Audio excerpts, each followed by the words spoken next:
మాట ప్రార్థన చేసుకొని ఆ తదనంతరం వాక్పరచంలోకి వెళ్ళిపోతాం. మమ్మల్ని మిక్కిలిగా ప్రేమించిన మా ప్రియమైన పరలోక తండ్రి, గొప్ప దేవ, మహోన్నతుడ, మహాగణ, మీకు స్తోత్రములు నాయన.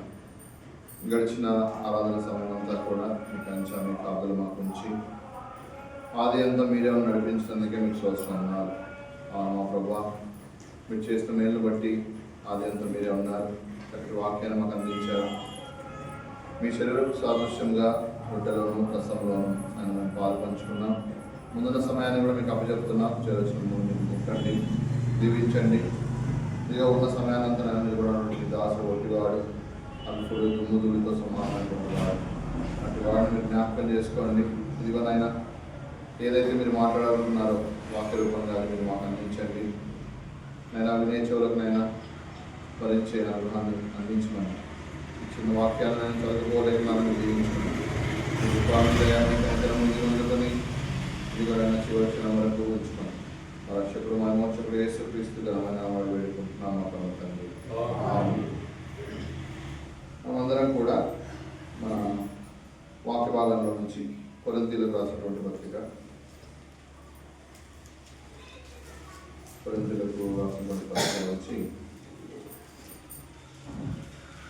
ఒకసారి చూసుకుందాం. కొరింథీయులకు 2వ కొరింథీయులు 2వ అధ్యాయం 9వ వచనము ఒకసారి చదువుకుందాం దయచేసి. 2వ కొరింథీయులకు రాసినటువంటి పత్రిక 12వ అధ్యాయం 9వ వచనము. అందుకు నా కృప నీకు చాలును, బలహీనత యందు నా శక్తి పరిపూర్ణమవుతున్నది. ఆయన నాతో చెప్పారు, కాబట్టి క్రీస్తు శక్తి నా మీద నిమిషంగా పొందుతాను. మంచిది. ఈ 9వ వచనంలో మనము ముఖ్యంగా గమనిస్తే, నా కృప నీకు చాలును, బలహీనత యందు నా శక్తి పరిపూర్ణమవుతున్నది. యేసు క్రీస్తు వారి కృప మన పట్ల ఎలాగనుందో ఈ లేఖనాలు మనకు ఒకసారి తెలియజేస్తాయి. దయచేసి మనందరం కూడా మన దినాల్లో ఎలాగైతే మనము దేవుని కృప మన రోజువారీ జీవితంలో ఉంటుందో ఈ వాక్య భాగ్యము మనకు అందజేస్తూ ఉంది. మనందరం కూడా ఒక ఆలోచన చేయాలి. ఉదయాన్నే లేచింది మొదలుకొని, శ్వాస తీసుకోవడం మొదలుపెట్టినది మొదలుకొని, మరి దిన చివరన విశ్రాంతి తీసుకునే క్షణం వరకు కూడా దేవుని కృప మన యందు నిలిచి ఉంది. దాన్ని మనం జ్ఞాపకం చేసుకోవాలి. అలాగే యేసుక్రీస్తు ప్రభువారు మన యందు అనేక సందర్భాల్లో ఆయన కృప ఉంచాడు. మనందరం కూడా అనుకుంటాం ఏంటంటే దేవుని కృప కేవలం మందిరంలోనో లేకపోతే ప్రార్థన సమయంలోనో ఉంటుందని. కానీ దేవుడు నిద్ర లేచింది మొదలుకొని తదనంతరము మరలా మనం నిద్రించే సమయం వరకు కూడా దేవుడు మనతో ఉన్నాడు. ఆయన కృప మన మీద ఉంది. ఈ వాక్య భాగంలో మనము ఈ లేఖనాల్లో దేవుని కృప ఎలాగ ఉంటా ఉందో, దేవుని కృప మన అందరి పట్ల ఎలాగ ఉందో ఒకసారి చూసుకుందాం. ఇంకొక లేఖన భాగం చూడండి మీరు ఒకసారి. 2వ కొరింథీయుల్లో 9వ అధ్యాయము 12వ అధ్యాయము 9వ వచనం మనం చదువుకున్నాం. తదనంతరము కీర్తన గ్రంథము ఒకసారి మనం చూసుకుందాం. దేవుని కృప మన పట్ల ఎలాగ ఉందో మనం ఒకసారి జ్ఞాపకం చేసుకుందాం. కృప అనగా మీరందరికీ ఒకసారి నేను చెప్తా ఉన్నాను. కృప అనగా ఏంటంటే ఏమీ లేని మనకు దేవుడు ఇచ్చినటువంటి గొప్ప భాగ్యం. మనందరం కూడా మనం అనుకుంటా మన తదుపరి జీవితంలో లేకపోతే రోజువారీ జీవితంలో మన కృప ఉండదు. దేవుడు కేవలము మనము చర్చిలోనో లేకపోతే ప్రార్థన చేసిన సమయంలోనో దేవుని కృప మన పట్ల ఉందనుకుంటాం. కానీ 117వ కీర్తనలో ఒకసారి చూడండి, ఆయన కృప మన పట్ల ఎలా ఉందో ఒకసారి చూసుకుందాం. దయచేసి ఎవరు సహోదరులు చదివించగలరు. 117వ కీర్తన.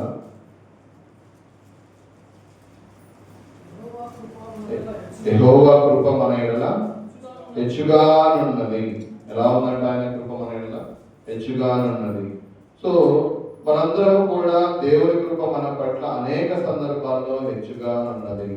ఆయన కృప ప్రతి క్షణము, ఆయన కృప ప్రతి సమయము, ఆయన కృప ప్రతి రోజు కూడా మన యందు ఉంది. బైబిల్ లేఖనాలు మనకు తెలియజేస్తా ఉన్నాయి ఏంటంటే యేసుక్రీస్తు ప్రభు వారు ప్రతి క్షణము కూడా మనం కనిపెట్టుకొని ఉన్నాడు.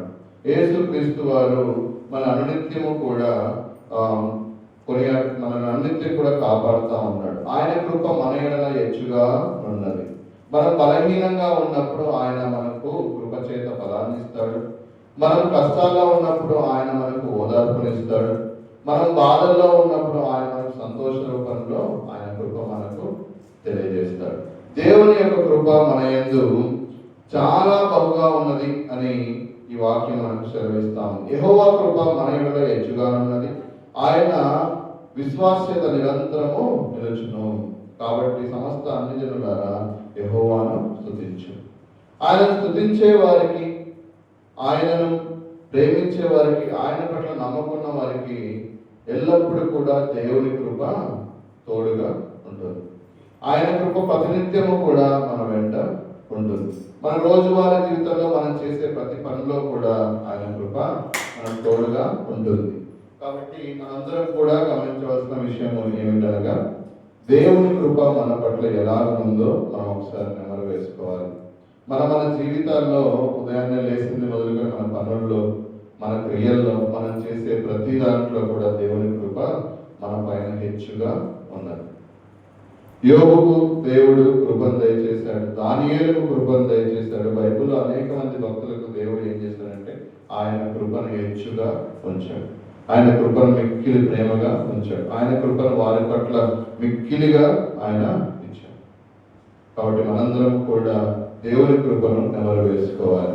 అలాగే ఈ వాక్య భాగంలో మనం చూసుకుంటే కనుక మనము దేవుని కృప నుంచి మనం తూలిపోయినట్లయితే, ఆయన కృప నుంచి కనుక మనం పక్కకు వెళ్ళినట్లయితే మన రోజువారీ జీవితము దుర్భరం. అలాంటి మాటలు మనం జ్ఞాపకం చేసుకోవాలి. ఒకవేళ యేసుక్రీస్తు ప్రభు వారు కనుక మన చెయ్యి విననాడితే, ఒకవేళ దేవుడు కనుక మన చెయ్యి విననాడితే మన కృప ఎట్లా ఉంటుందంటే, మన జీవితం ఎలా ఉంటుందంటే బహుమిట్లు దుర్భరంగా ఉంటుంది. అది ఎలాగా ఉంటుందంటే మనం రోగిష్ఠులుగాను, మనం ఎందుకు పనికిరానటువంటి వారుగాను మనము ఉంటాం. కాబట్టి ప్రియులారా, మనందరం కూడా మనము జ్ఞాపకం చేసుకోవాల్సింది ఏంటంటే మన దిన జీవితాలన్నింటిలో కూడా దేవుడు మనకి ఎంతో గొప్పగా మేలు చేసి ఉన్నాడు. మనకి ఎంతో గొప్పగా మేలు కొనియాడాడు. మనకి ఎంతో గొప్పగా మేలు ప్రసాదించి ఉన్నాడు. ఈ కృప అంటే ఏంటంటే దేవుడు మనకు అర్హులు కానప్పటికీ కూడా ఇచ్చినటువంటి గొప్ప ప్రేమ, క్షమ, ఆశీర్వాదం. మన పాపాల కారణంగా మనం మరణానికి అర్హులం. ఎక్కడ చెప్తామనేది రోమీయులకు రాసినటువంటి పత్రిక 6వ అధ్యాయం 23వ వచనం ఒకసారి చూడండి. రోమీయులకు రాసినటువంటి పత్రిక 6వ అధ్యాయము 23వ వచనం. ఏలయనగా పాపం వల్ల వచ్చు జీవితము మరణం, కానీ దేవుడు తన కుమారుణ్ణి మన కోసం ఈ లోకానికి పంపి ఆయన కృప యొక్క శిఖరం మన పైన ఉంచాడు. ఆయన కృప యొక్క కటాక్షము మన పైన ఉంచాడు. ఆయన ప్రేమ చేత, ఆయన క్షమ చేత, ఆయన ఆశీర్వాదం చేత ఈ లోకము పాపం నుండి రక్షింపబడింది. అలాగనే దేవుని కృప సమస్త మనుషులకు రక్షణ కలిగజేయు ప్రత్యక్షమైన తీతు రాష్ట్ర పత్రికలో 2వ అధ్యాయం 11వ వచనంలో మనం తేటగా చూస్తాం. దేవుని కృప సమస్త మనుషులకు రక్షణను అలాగే కలిగజేసి ప్రత్యక్షమైంది మనం చూస్తాం. ఆయన కృప మిగిలి గొప్పది. అలాగే మన జీవితంలో కృప చాలా మిగిలిన అనుభవం మనకు అందిస్తూ ఉంటారు. కృప మన పాత జీవితం నుండి కొత్త జీవితానికి తీసుకొని వస్తుంది. ఎలాంటిదంటే 2వ కొరింథీయులకు రాసినటువంటి పత్రిక 5వ అధ్యాయం 17వ వచనం ఒకసారి చూద్దాం. 2వ కొరింథీయులు 5వ అధ్యాయము 17వ వచనం. కాగా ఎవడైనా క్రీస్తులో ఉన్నవాడైతే అతడు నూతన సృష్టి, కొత్త సృష్టి. దేవుల్లో ఉన్నట్లయితే, ఆయన కృపలో మనం ఉన్నట్లయితే పాత కొత్త జీవితాన్ని వదిలి మనము నూతన జీవితంలోకి అడుగు పెడతాం. మన బలహీనతల్లో ఆయన మనకి బలాన్ని ఇస్తాడు. మన బలహీనత ఆయన కృప మనకు చాలు, నీ కృప నాకు చాలు అన్నాడు. పౌలు తన థార్న్ ఇన్ ద ఫ్లెష్, దీని గురించి దేవుని యొక్క 3 సార్లు ప్రార్థించాడు. దేవుడు వెంటనే సమస్యను తీసిపోలేదు, కానీ అన్నాడు, నా కృప నీకు చాలు. పౌలు ప్రార్థించినప్పుడు, దేవా నా మొత్తాన్ని తీసిపోయిన, బాధలన్నీ తీసిపోయినప్పుడు దేవుడు ఏం చెప్పాడంటే వెంటనే సమాధానం వేయలేదు. కొంత సమయం పౌలు వేచి ఉంచి దేవుడు వెంటనే ఏం చెప్పాడంట, నా కృప నీకు చాలు. అంటే సమస్య తొలగిపోకపోయినా కృప బలాన్ని ఇచ్చింది. పౌలు సమస్య వెంటనే తీరిపోకపోయినా కూడా దేవుని యొక్క కృప వెంటనే బలాన్ని చేకూర్చింది. ఉదాహరణకి కృపను మనల్ని ఎలాగ రక్షిస్తుందో మనం ఒకసారి చూద్దాం. రోమీయులకు రాసిన పత్రిక 3వ అధ్యాయము 24వ వచనము చూద్దాం ఒకసారి. రోమీయులకు రాసిన పత్రిక 3వ అధ్యాయము.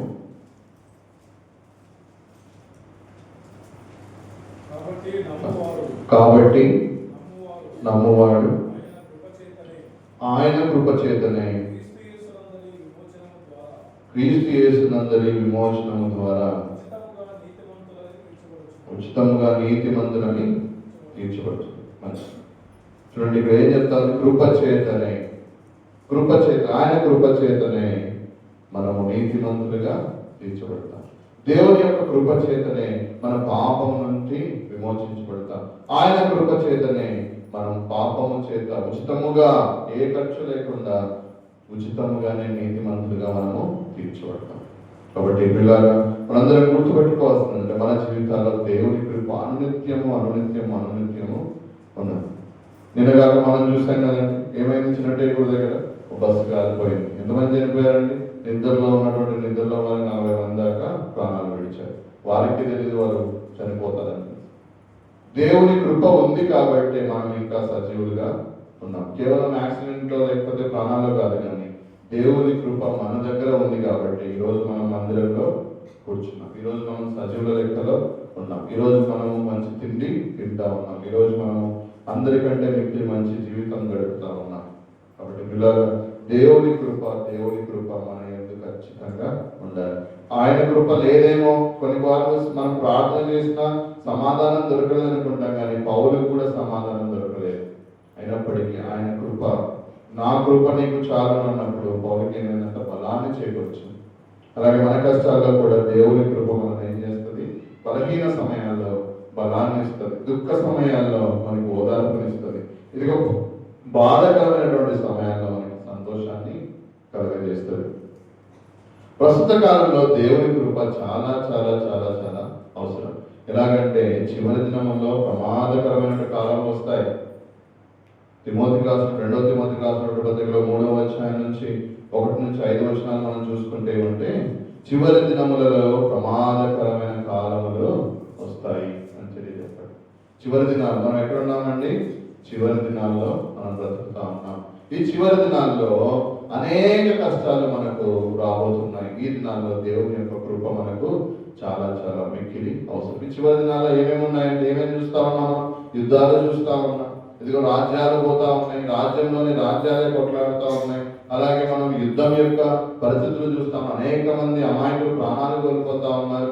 ఏదో నిద్రలో ఉన్న వాళ్ళు నిద్రలోనే చనిపోతా ఉన్నారు. అనేక యాక్సిడెంట్లు జరుగుతూ ఉన్నాయి. అనేకంగా రాజ్యాల మధ్య యుద్ధాలు జరుగుతూ ఉన్నాయి. అనేక పెద్ద పెద్ద రోగాలు వస్తూ ఉన్నాయి.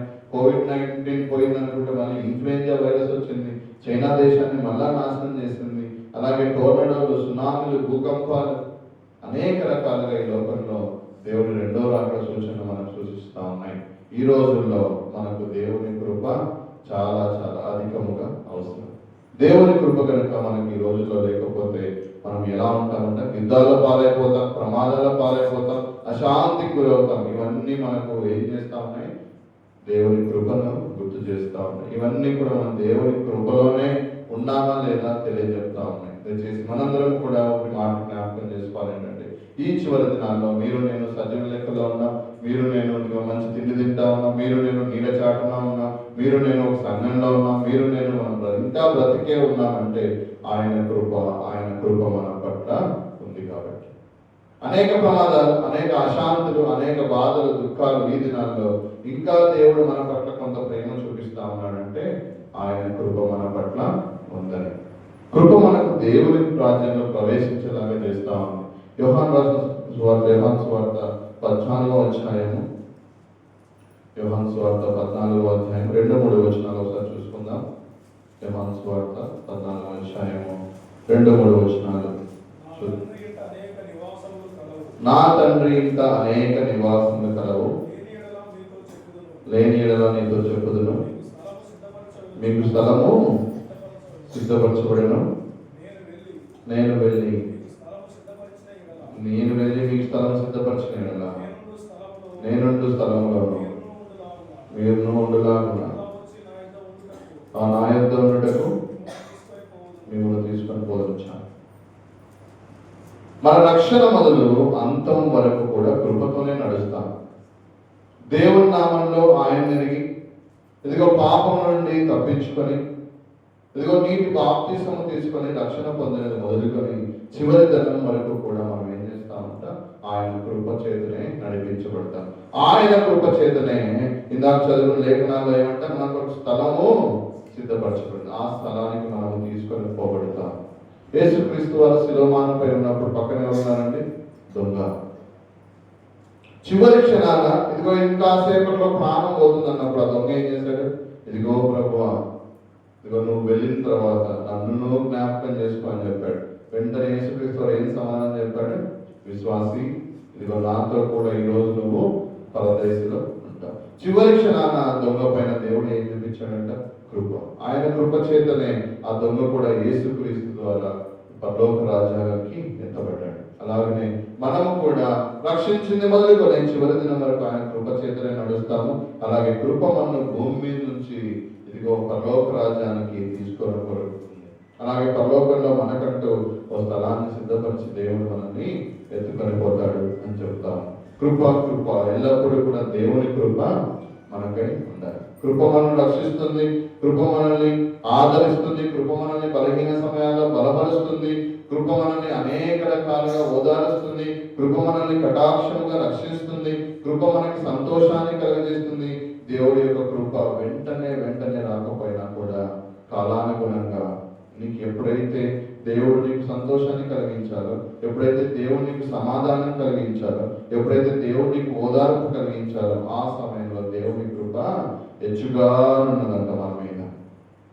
మనం అనుకుంటాం, ఈరోజు రాత్రి ప్రార్థన చేస్తాం, యా ప్రభా కుటుంబంలో కష్టాలు ఉన్నాయి, ఇదిగో ఫైనాన్షియల్ గా ప్రాబ్లమ్స్ ఉన్నాయి, ఇదిగో ప్రభా ఈ రోజు నేను మిక్కిలి దుఃఖంగా ఉన్నాను, రేపు పొద్దున కల్లా నేను కళ్ళు తెరిచి రేపు పొద్దున్న లేచేసరికి నేను అన్ని తిరిగిపోవాలని ప్రార్థన చేస్తాను.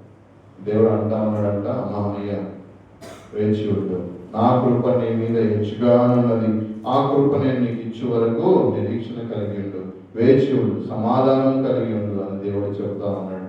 అలాంటి కృప మనం కలిగి ఉన్నామా లేదా ఒకసారి మనం ప్రశ్న వేసుకోవాలి.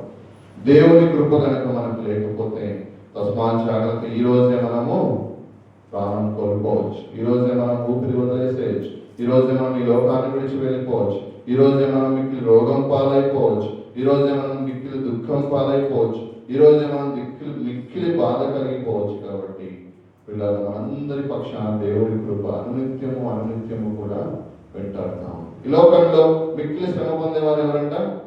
క్రైస్తవులు. ఈ లోకంలో మిక్కిలి అవమానాలు పడేది ఎవరంట? వాక్యం సెలవిస్తామని క్రైస్తవులు. ఈ లోకంలో మిక్కిలిగా బాధ, దుఃఖము, క్రోధము, అలాగే మిక్కిలి కష్టాలు పడేవారు ఎవరంటే క్రైస్తవ్యంలో క్రీస్తుని నమ్మిన వారే ఈ లోకంలో మిక్కిలి బాధను అనుభవిస్తారు అనుకోవచ్చు. మరి అలాంటప్పుడు మనం ఎందుకు దేవుని నమ్ముకోవాలి? క్రీస్తుని విడిన వారమైతే ఎన్నటికీ ఆయన చేరేవారము కాదు. ఆయన నమ్మిన వారు అనేక రకాలుగా దీవించబడ్డారు. ఆయన నమ్మిన వారు ఆయన కృప మన పట్ల ఉన్నట్లయితే అనేక రకాలుగా మనం హెచ్చింపబడతాం, అనేక రకాలుగా మనం దీవించబడతాం, అనేక రకాలుగా మనము ఆశీర్వదించబడతాం. ఆయన కృప చేతనే మనకు క్షమ, ఆయన కృప చేతనే మనకు రక్షణ. ఎన్నో అవమానాల నుంచి మనల్ని దేవుడు ఆయన కృప చేతనే తొలగిస్తాడు. అనేక రకాలుగా మీరు చూడండి, నేనున్న జీవితంలో, నా జీవిత కాలంలో అనేక అవమానాలు, అనేక కష్టాలు, అనేక బాధలు పడిన తర్వాతనే నేను ప్రార్థన చేయని రోజంటూ లేదు, నేను వెళ్ళని చర్చ అంటూ లేదు. నేను కడపలో చదివేటప్పుడు ప్రతిరోజు ఒక సమయం కేటాయించి చర్చికి వెళ్ళేవాడిని. చర్చ్ లోపలికి వెళ్ళకుండా అక్కడ ఎక్కడ ప్రేయర్ చాపెల్ అని ఇలాంటి ఒక చిన్న రూమ్ ఉండేది. ఆ ప్రేయర్ చాపెల్లోకి వెళ్ళి రోజు దేవుని తిట్టుకునేవాడిని. అయ్యా రోజు ప్రార్థన చేస్తున్నానే, నీకు నా కష్టాలు కనబడట్లేదా? నా కుటుంబ కష్టాలు కనపడట్లేదా, నేను కనపడట్లేదా, ఎందుకైనా సమాధానం ఇవ్వట్లేదు. కానీ నేను ఏ రోజు కూడా దేవుని విడిచిపెట్టలేదు. ఎన్ని కష్టాలు ఉన్నప్పటికీ, దుఃఖాలు ఉన్నప్పటికీ, బాధలు ఉన్నప్పటికీ కూడా నేను దేవుడి వెంబడే నడిచాను, ఆయన వెంబడే పరిగెత్తాను, ఆయనలోనే నమ్ముకున్నాను. ఒకప్పుడు నిస్సారమైపోయాను, బలహీనమైపోయాను, ఇంకా దేవుడు నాకు సమాధానం ఇవ్వడేమో అనుకున్నాను. కానీ హెచ్చుగా ఆయన కృప నా పైన ఉంచాడు. అనేక రకాలుగా దేవుడు దీవించిన తర్వాత నేనే కలలో ఉన్నానేమో అనుకునేలాగా ఆయన కృప నా మీద కుమరించాడు. నేనొక్కనే కాదు, మనందరం కూడా దేవుడి కృపను ఒకవేళ చూసిన వారమైతే లెక్క పెట్టుకోలేము. ఎలాంటి కృప ఆయన మనకు కలగజేస్తాడంటే ఇంకా ఊహించలేము. ఇలాంటి జీవితమా అనేలాగానే దేవుడు మనకు ఆయన ఆశీర్వాదాలు కుమరిస్తాడు. ఆకాశ ద్వారాలు తెరిచి ఆయన ఏం చేస్తాడంట, ఆయన ఆశీర్వాదాన్ని మన పైన కుమరిస్తాడు. ఇశ్రాయేలుని ఎన్ని రోజులు కాపాడాడండి? ఎన్ని రోజులు? ఇశ్రాయేలు ఎన్ని దినాలు ప్రయాణం చేశారు?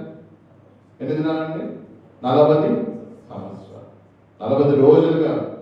ఈ రోజులో ఉన్న సగటి మానవ జీవితంలో సగ జీవితం, 100 సంవత్సరాలు 80 సంవత్సరాల జీవితంలో సగం జీవితాన్ని దేవుడు ఇశ్రాయేలు ప్రజల కొరకు ఆయన కాపాడుతూనే ఉన్నాడు. ఆకాశాన్ని తెలిసి ఏం కురిపించాడు? మన్నాను కురిపించాడు. ఇదిగో తప్పికొన్నప్పుడు నదిలో నీళ్ళు ఇచ్చాడు, ఆకలి ఉన్నప్పుడు ఆహారాన్ని ఇచ్చాడు, ఇదిగో పాములతో బాధపడుతున్నటువంటి ఆరోగ్యాన్ని ఇచ్చాడు, నీడనిచ్చాడు, మేఘమైపోయాడు. ఇదిగో ఎడారిలో నడుస్తున్నప్పుడు ఏమైపోయాడంట, ఆయన మేఘమై నీడనిచ్చాడు, ఇదో వర్షమై తిండినిచ్చాడు. 1 కాదు 2 కాదు, దాదాపుగా 40 సంవత్సరాలు ఇశ్రాయేలు దేవుని కృప చేతనే ఆయన కాపాడు. ఈరోజు మనము కూడా ఇశ్రాయేలు జనాంగంలో భాగమై ఉన్నాం. మనల్ని కూడా దేవుని కృప కాపాడుతాం. ఒకవేళ దేవుని కృప మన పట్ల లేనట్టయితే ఈరోజు మనం కూడా పరమ చేరే వాళ్ళం, సజీవుల లెక్కలో ఉండకపోయే వాళ్ళం. మనకిష్టమైన వాళ్ళు, మన ప్రియులు, మన కుటుంబీకులు, మన బంధువులు ఎంతమంది లేరండి? అనేక మంది మనకంటే చిన్న వయసు వారు, ఇదిగో ఈయన చనిపోడేమో అనుకునేటువంటి వారు, బాగా ఆరోగ్యంగా కనపడి ఆరాధ్యకాలంలో చనిపోయిన వాళ్ళు ఎంతమంది లేరండి? అనేక మంది తల్లులు వాళ్ళ పిల్లలు వాళ్ళ కళ్ళ ముందే పోగొట్టుకున్న వాళ్ళు ఉన్నారు. అనేక మంది వృద్ధులు, ఇదిగో మేమే పోతాము ముందనుకుంటే వాళ్ళకంటే వయసులో ఉన్న వాళ్ళు పోయిన వాళ్ళు, చిన్న పిల్లలు చనిపోయిన వాళ్ళు ఉన్నారు. ఇదిగో అనేక మంది ఈ రోజు మన మధ్య లేకుండా పోయిన వాళ్ళు. అయినా కూడా దేవుని కృప మన పట్ల ఉంది కాబట్టి, ఆయన కృప మన వద్ద ఉంది కాబట్టి ఇంకనూ మనం సజీవ లెక్కలో ఉన్నాం. ఆయన మన ఇంకా ఏం తలంచాడో కానీ మనకి ఇంకా రోజులు బహుమానంగా ఇచ్చాడు. కాబట్టి ఆయన కృప చేత మనం మాదిరిగా ఉంటుంది. కృప అంటే ఏంటంటే, మనం ఏమీ కూడా లేని స్థితిలో ఉన్నప్పుడు, మనం పాపంలో ఉన్నప్పుడు ఆయన పెట్టేటువంటి క్షమ, ఆయన ఇచ్చేటువంటి రక్షణ మనకు కృప. ఈరోజు మీరు నేను కూడా పాపపు లోయలో, పాప భూమిలో పడిపోయినప్పటికీ కూడా మిక్కిలిగా ప్రేమించి మన కొరకే ఆయన ప్రాణ ప్రయోజనంగా ఇచ్చి మనం ఎంతగానో కృప చేత రక్షించాడు.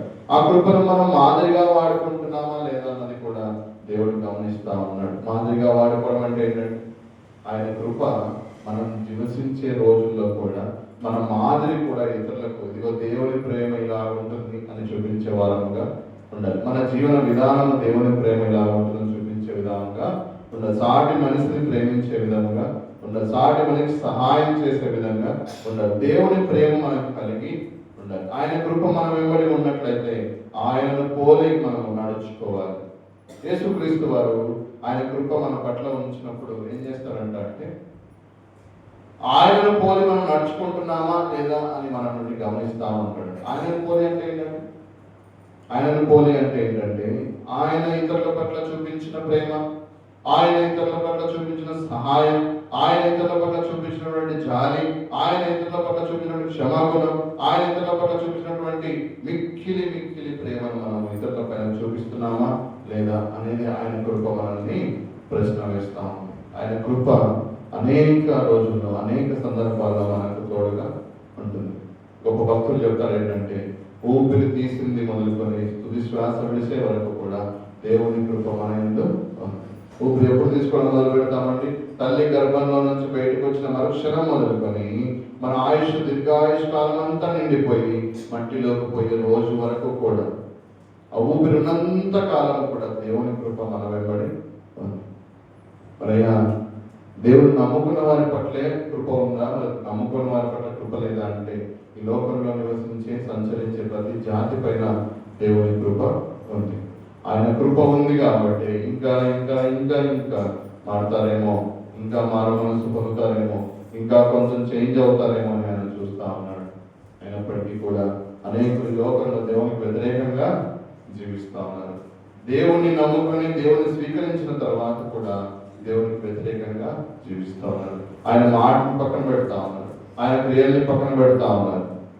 కాబట్టి పిల్లలు చేరవచ్చిన మనందరం కూడా ఆయన కృపను మనం జ్ఞాపకం చేసుకోవాలి. ఆయన కృప చేత మనం ఎలా రక్షింపబడ్డామో జ్ఞాపకం చేసుకోవాలి. ఆయన కృప చేత మనం ఎలా దీవించబడ్డామో జ్ఞాపకం చేసుకోవాలి. ఆయన కృప చేత మనం ఎలా రక్షించబడి, ఎలాగ ఆశీర్వదించబడి, ఎలాగ హెచ్చించబడి, ఎలాగ ఆరోగ్యకరంగా ఉన్నామో మనము జ్ఞాపకం చేసుకోవాలి. కూర్చున్న మనందరం కూడా ఇదిగో శ్వాస తీసుకుంటూ ఆరోగ్యంగా ఉన్నామంటే దానికి కారణము దేవుని కృప.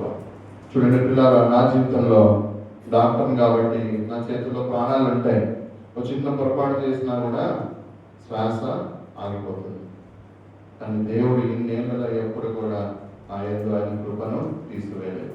ఆయన కృప చేతనే నేను కూర్చుంది, నా వైద్యం మొదలుపెట్టింది మొదలుకొని ఈ క్షణం వరకు కూడా నా చేతిలో ప్రాణం పోయింది లేదు, నా చేతిలో ఒక ప్రాణం లాస్ అయింది లేదు.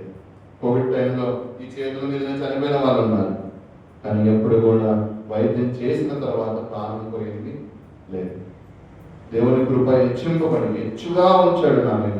దేవుడు అనేక సంఘాల ప్రసంగానికి వాడుకుంటా ఉన్నాడు. దేవుడు అనేక మందికి వైద్యం చేయడానికి వాడుకుంటా ఉన్నాడు. మన సంఘం అంతా ఒక చోట చేరుకొని స్తుతికూడిక కూడా పెట్టారు. 8,000 మంది 30,000 మందిని పరోక్షంగా చూశాను. 1 కాదు 2 కాదు, ప్రత్యక్షంగా 30,000 మందిని, పరోక్షంగా ఇంకొక 5,000 మందిని చేసుకుంటే 35,000 మందిని పేషెంట్స్ నా చేతులతో తాగాను. ఇంకా గుర్తులేనివి లెక్కలేనివి ఎన్నో. అలాంటి గొప్ప కార్యాలు దేవుడు చేస్తారు.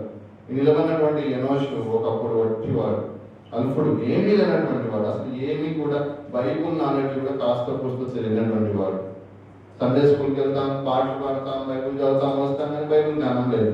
వాక్యం వింటాం, తన కాపలు చూస్తాం, కానీ ఆ మాదిరిగా నడుచుకునేది లేదు. కానీ దేవుడు ఎంత గొప్ప కార్యం నా పట్ల చేశాడంటే, ఇలా కాదు నీ చేత ఈ సంఘం ఆ సంఘం తిరుగుతూనే ఉండాలి అని పెట్టాడు. ఆఖరికి మొన్ననే ఇంకో కార్యక్రమం జరిగింది. సేవకులకి వాక్య ప్రసంగం చేసే ఆశీర్వాదం దేవుడు నాకు ఇచ్చాడు. వాళ్ళ వయసులో వాళ్ళకున్న ఎక్స్పీరియన్స్ అంత వయసు కూడా నాకు ఉన్నారు. కొంతమంది 30 ఏళ్ళు, 20 ఏళ్ళు, 40 ఏళ్ళు సేవలో ఉన్న వాళ్ళు ఉన్నారు. వాళ్ళందరూ ఇలా కూర్చున్నా నాకు భయం వేస్తాము. పోడియం దగ్గర నిలబడి, అయ్యా మీరందరూ నాకంటే ఎక్స్పీరియన్స్డ్, 30-40 ఏళ్ళు మీకు సేవలోనే ఎక్స్పీరియన్స్ ఉంది, నేను మీకు వాక్యం చెప్పగలనా అంటే అక్కడ సహోదరులు అన్నారు, ప్రార్థన చేసుకొని మొదలుపెట్టి ఏం జరుగుతుంది అని చెప్పాడు. చివరి క్షణాన్ని నేను ముగింపు చేసేటప్పుడు అందరూ క్లాస్ కొడతాను, నాకే ఆచరణిస్తాను. ఈ ఎనోషు, ఇక్కడ నిలబడినటువంటి ఈ ఎనోషు ఇంత కార్యం చేశాడా? కాబట్టి దేవుడు కృప ఎలా ఇస్తాడంటే మనం ఊహించలేము అసలు. ఇలాంటి జీవితం నాకు ఇచ్చావు, ఇలాంటి గొప్ప ఆశీర్వాదం నాకు ఇచ్చావు, ఇలాంటి వాటిని మనం ఎన్నుకున్నావు అని అనుకుంటారు. కాబట్టి మనం కృప చేత ఆయనను మాదిరిగా తీసుకొని ఆయన కొరకు మనము పనిచేసే వారంగా ఉండాలి. ఈరోజంతా బిజీ లైఫ్, అందరూ కూడా బిజీ షెడ్యూల్స్లో ఉంటారు. వాళ్ళ పని వాళ్ళ షెడ్యూల్స్లో బిజీగా ఉన్నప్పటికీ కూడా కొంత సమయం దేవునికి మనం కేటాయించినట్టయితే, మన మాదిరితనం మనకు చూపించినట్టయితే మనల్ని చూసి ఈ లోకమే మారిపోతాం. అనేక మంది తాగుబోతులు మారుతాము, అనేక మంది ఇదిగో అన్యులు మారుతాము, అనేక మంది బ్రాహ్మణులు కూడా క్రైస్తవులను స్వీకరించే వాళ్ళు ఉన్నారు. పొద్దున్న లేసింది మొదలుకొని చచ్చే వరకు కూడా ఇదిగో ఈ ముహూర్తం ఆ ముహూర్తం చూసుకునేవాడే. ఇదిగో ఇది చెడ్డ సమయం, ఇది మంచి సమయం, ఇదిగో ఇది ఏమంటారు కీడు సమయం, ఇది మంచి సమయం, ఇది శుభగ్రహం అనుకునేవాడు కూడా యేసుక్రీస్తు వాక్యాన్ని విని మారినవాడు ఉన్నాడు. కానీ పుట్టింది మొదలుకొని పుట్టుదల నుంచి మనం క్రైస్తవ్యం ఎరిగి క్రీస్తుని ఎరిగి మనం మాత్రం తప్పుదో పోతా ఉంటే అది ముమ్మాటికి దేవుని యొక్క హెచ్చరిక. ఈ వాక్యం హెచ్చరిస్తా ఉంది. దేవుని కృప ఈ రోజు వరకు మన పట్ల ఉంది కాబట్టి మనం ఇంత ఆత్మీయంగా తోడుగా ఉన్నాం, ఇంత ఆత్మీయంగా సంఘంగా ఉన్నాం, ఇంత ఆత్మీయంగా కుటుంబంగా కట్టుకున్నాం. దేవుని కృప కనుక మనకు లేకపోతే ఇదిగో మనందరం కూడా విడిపోయి పడిపోయి విరిగిపోయిన వారం అవుతాం. కాబట్టి పిల్లలు చేయవచ్చు, మీ అందరూ కూడా, మీరు నేను కూడా, మన కుటుంబాల్లో కూడా చాలా విధాలుగా ఉపతాపాలు ఉంటాయి, బాధలు ఉంటాయి, కష్టాలు ఉంటాయి, నష్టాలు ఉంటాయి, ఫైనాన్షియల్ ప్రాబ్లమ్స్ ఉంటాయి. ఇదిగో ఈ రోజు ఇప్పుడే ఉరేసుకొని చచ్చిపోవాలనిపిస్తుంది, కానీ ఒక సమయాన దేవుడు నువ్వు అస్సలు ఊహించలేని ఆశీర్వాదాలు నీకు ఇస్తాడు. అసలు ఆయన కృప కనుక ఇవ్వడం మొదలు పెడితే ఇంక నువ్వే ఓడ్చుకోరు, అయ్యా చాలే, ఇంకా ఈ జీవితానికి చాలా అనిపిస్తుంది. దేవుడా ఇంక చాలు, ఏసయ్య చాలు, ఇంతకంటే ఎక్కువ ఇస్తానంటే నేను చేయలేకపోతున్నానయ్యా అనిపిస్తుంది. అలాంటి ఆశీర్వాదాలు నీ కొరకు నా కొరకు దేవుడు సిద్ధపరచున్నాడు. అలాంటి కృప, అలాంటి గొప్ప మేలు మనకు దేవుడు సిద్ధపరచున్నాడు. ఇంకా ఇంకా ఇంకా రాబోతా ఉన్నాయి. దాని కొరకు మనం వెయిట్ చేయాలి. చూడండి, చూసే ఒక సంవత్సర కాలం గడిచిపోయింది. నవంబర్ నెలలో ఉన్నా, వచ్చే నెల క్రిస్మస్ అక్కడ వచ్చిన నెల కొత్త సంవత్సరం, ఇంకొక నెల గడిచిపోతే ఇంకొక సంవత్సరం, ఇంకొక 2027 సంవత్సరాలు అలా గడిచిపోయినాయి. కాలం చాలా ఫాస్ట్గా గడిచిపోతా ఉంది. కనుక ఇదిగో మరొకసారి గుర్తుపెట్టుకోండి, ఆయన రాకడ సమీపంగా ఉన్నది. ఆయన కృప రక్షిస్తుంది. ఒకవేళ ఆయన కృప లేకపోతే మనల్ని పాతాళ లోకానికి పడబడుతుంది. ఆయన కృప పరలోకానికి ఎత్తుతుంది. ఒకవేళ ఆయన కృప కనుక మనం లేకపోతే ఇదిగో నిత్య నరకానికి మనల్ని త్రోసివేస్తుంది. ఆయన కృప మిక్కిలిగా హెచ్చిస్తుంది. ఒకవేళ ఆయన కృప కనుక లేకపోతే మిక్కిలి బాధపడే వారంగా మనము ప్రస్తుత కాలంలో ఆయన కృప చాలా అవసరం. దేవుని కృప లేకపోతే నేను మీరు ఈరోజు లేదు. ఒకవేళ ఆయన కనుక లేకపోతే మనందరం ఇక్కడ లేదు. అనేక సార్లు నేను సంఘాల్లో చెప్పాను, దేవుడు ఎక్కడి నుంచి అండి, కిడ్నీలు అమ్ముకునే కాడ నుంచి ఇక వాక్యం చెప్పే కాడికి, కిడ్నీలు అమ్ముకునే కాడ నుంచి కాలేజీలో ఒక డైరెక్టర్ చేసే దగ్గరికి, కిడ్నీలు అమ్ముకునే దగ్గర నుంచి ఒక హాస్పిటల్ ఓనర్ చేసేదారు. ఎక్కడి నుంచో దేవుడు నన్ను ఎత్తుకున్నాడు, మా కుటుంబాన్ని ఎత్తుకున్నాడు, మనందరినీ ఎత్తుకున్నాడు. ఆయన కృప మిక్కిలిగా మనకిచ్చాడు. దీని తర్వాత కూడా ఈ నెలంతా బిజీ షెడ్యూల్ సార్. కొన్ని సంఘాల నుంచి ఆహ్వానాలు, రావాలి అన్న, రావాలి, ఖచ్చితంగా రావాలి. ఎక్కడెక్కడండి, అవకు, ఆదోని, దాదాపు కర్ణాటక సిరిగుబ్బ, ఇక్కడ నుంచి ఆహ్వానం. అన్న అంత దూరం రాలేనన్నా, దయచేసి నన్ను క్షమించండి, నా షెడ్యూల్ బిజీ ఉంటుంది అన్న, అలా అనకండి. ఒకవేళ మీరు రాలేకపోతే రోజులు మార్చుకుంటాం అంటున్నారు. ఎంత గొప్ప భాగ్యం చూడండి. నా ఒక్క విషయంలోనే కాదు, ఇది గొప్ప కాదు, కానీ దేవుని కృప. ఆయన కృప లేకపోతే ఇది ఎప్పటికీ జరగదు. మీరు చూడండి, ఈ ఒట్టివాడే ఒకవేళ ఇంతటి వాడైనప్పుడు మీ అందరికీ కూడా దేవుడు గొప్ప కృపను సిద్ధపరిచి ఉంటాడు. మీ అందరికి కూడా దేవుడు గొప్ప కృపా కటాక్షాన్ని ఇదిగో బలపరిచి ఉంటాడు. మనందరం కూడా ఒకసారి ఆలోచన చేసుకోవాలి. అయ్యా ప్రభువా, నిజమే కదా, ఇదిగో ఈ రోజు ఇలాగ నేను ఉన్నానంటే నీ కృపే కదా, ఇదిగో ఈ రోజు నేను ఇలాగ బ్రతికున్నానంటే నీ కృపే కదా, ఇదిగో మార్నింగ్ లేచాం, మళ్ళీ నైట్ పడుకునే వరకు చివరి క్షణం వరకు కూడా దేవుని కృప అనిత్యం ఉంది. కాబట్టి ఎటువంటి ప్రమాదం జరగకుండా, ఎటువంటి హాని కలగకుండా మన రోజు అలా గడుస్తూ ఉంది. కాబట్టి వీళ్ళందరూ కూడా ఇది మరొకసారి జ్ఞాపకం చేసుకోండి. దేవుని కృప చాలా చాలా ముఖ్యం. ఒకవేళ ఆయన కృప లేకపోతే చూద్దాం ఒకసారి ఫిలిప్పీలకు రాసినటువంటి పత్రిక 1వ అధ్యాయము 6వ వచనం చూద్దాం.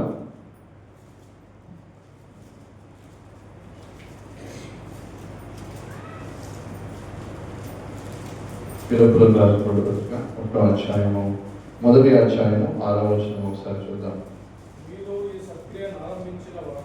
మీలో ఈ సత్క్రియను ఆరంభించిన వాడు యేసుక్రీస్తు దినం వరకు దాన్ని కొనసాగించునని నమ్ముచున్నాను. మంచిది. దేవుడు మొదలు పెట్టిన పని క్రీస్తు యేసు దినం వరకు పూర్తి చేస్తాడు. ఏ దినం అంటే, క్రీస్తు యేసు పుట్టాడు, 33 సంవత్సరాలు ఈ లోకంలో జీవించాడు, క్రీస్తు యేసు శిలోమానంపై మరణం పొందాడు, తిరిగి పరలోకానికి మరొకసారి మన కొరకు ఈ లోకానికి రానయ్యాడు. ఆ దినము వరకు కూడా ఆయన మొదలు పెట్టిన పని పూర్తి చేస్తాడు. నా జీవితంలో ఏదైతే పని పూర్తి కావాలని ఆయన తలంచాడు, ఆ పని తప్పకుండా ఆయన పూర్తి చేస్తాడు. కాబట్టి దేవుని కృప పూర్తి అయ్యే వరకు కూడా దేవుడు మనల్ని విడిచిపెట్టేవాడుగా, దేవుడు మనం ఎల్లప్పుడూ కూడా విడిచిపెట్టిన వాడుగానే మనకు కనిపిస్తా ఉన్నాడు. కాబట్టి ప్రభు మీ కృప మిమ్మల్ని నిలిపాడు, నన్ను నిలిపాడు, మన సంఘాన్ని నిలిపాడు, ఈ రోజు నిలిపాడు, ఈ సంవత్సరాన్ని నిలిపాడు, వచ్చే సంవత్సరం కూడా నిలపబోతా ఉన్నాడు. అలాంటి కృపను మనం కలిగి ఉన్నాం. మనందరం కూడా ఆయన కృపలో, ఆయన నీడలో మనందరం నివసించే వారముగా ఉండాలి. ఒకవేళ దేవుని కృప మనకు లేకపోతే ఆయన రాజ్యంలో ప్రవేశానికి అర్హత లేని వారంగా మనం ఉండబోతా ఉన్నాం. ఇందాక ప్రకటన చేశారు ఏంటంటే, రాబో దినాల్లో బాప్తిసాలు ఉన్నాయి. రక్షణ తీసుకోవడం ఎంతో ముఖ్యం. దేవుని నామంలో నీటి బాప్తిసం పొందిన వారికి కాక దేవుని నమ్మకున్న బాప్తిసం తీసుకోకపోతే పరలోక రాజ్యంలో ప్రవేశానికి అనర్హులం. కాబట్టి ఇంకనూ సంఘంలో ఎవరైనా ఇదిగో ఇంకా బాప్తిసం తీసుకోవాలంటే వెయిట్ చేయొద్దు, టైం వేస్ట్ చేయొద్దు. ఇదిగో ఈ రోజు నిర్ణయం తీసుకొని ఇదిగో ప్రభా నీ కొరకై నా పాపాన్ని ఒప్పుకుంటున్నాను, నన్ను రక్షణ తీసుకోవాలనుకుంటున్నాను తీర్మానం చేసుకొని రక్షింపబడితే నేడు రేపో దేవుడు రానై ఉన్నాడు. ఆ దినం కొరకు మనందరం కూడా సిద్ధపడి ఉండాలి. దేవుని కృప మనందరి పట్ల ఉంది. చిన్న మాట ప్రార్థన చేసుకొని వాక్యాన్ని ముగిస్తాను. ప్రభువా నీ కృపతో మమ్మల్ని నిలిపారు. ప్రభువా నీ కృపతో మమ్మల్ని కాపాడారు. నీ కృప చేత మమ్మల్ని రక్షించారు. నీ కృప చేతనే మమ్మల్ని సజీవ లెక్కలో ఉంచారు. నీ కృప ఎంత మిక్కిలి గొప్పదో మాకు చూపించాలైనా ఈ లేఖనాల ద్వారా మీ కృప ఎంత హెచ్చైనదో మాకు నిరూపించారు. ఇదిగో తండ్రి మీ కృప చేత మేము కాపాడబడుతున్నాం. మీ కృప చేత మేము హెచ్చింపబడ్డాం. మీ కృప చేతనే మేము దీవించబడ్డాం. మీ కృప చేతనే ఈరోజు మేము సజీవ లెక్కలో ఉన్నాం. ఇదిగోనైనా మీరు త్వరగా రానై ఉన్నారు. మీరు రాకడ సమీపమై ఉన్నది. సూచక్రియలు అనేకాలు జరుగుతూ ఉన్నాయి. ఇదిగో ఈ రోజు మేము మీ కృప చేతనైనా ఇంకా అయినా మేము మిమ్మల్ని నమ్మిన వారంగా లేకుంటే మేము నమ్ముకొండకు సహాయం దయచేయండి.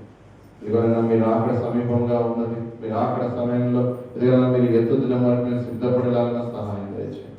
మీ సిద్ధం మా కొరకై సహాయం ఇదిగోనైనా సిద్ధపరచండి. మీ లోకరాజ్యంలో మీ పరలోక రాజ్యంలో తండ్రి ఇదిగోనైనా ఒక స్థలం మా కొరకై సిద్ధపరచండి. మీ కృప చేత మమ్మల్ని దీవించారు. మీ కృప చేతనే మనం ఆస్వాదించారు. ఈ సమయాన్ని మీ కృప చేతనే మాకు ఇచ్చారు. ఇదిగో ఈ సమయంలో మిమ్మల్ని అడుగుతున్నాం మా ప్రభావ ఇంకను మా చివరి దినం వరకు కూడా మీ కృప మాయంత తొలచిపోకుండా చూడండి మా అమ్మాయిన. అవును తండ్రి ఇదిగో ఈ వాక్యం విన్న మమ్మల్ని కూడా దీవించండి. మీ వాక్యం అయినా విత్తినటువంటి వాక్యం ఇదిగో మొలకెత్తి మహావృక్షమై నీడనించలాగా సహాయం దయచేయండి. విన్నటువంటి వాక్యాన్ని రాబో దినాల నెమరు వేసుకుంటూ సహాయం దయచేయండి.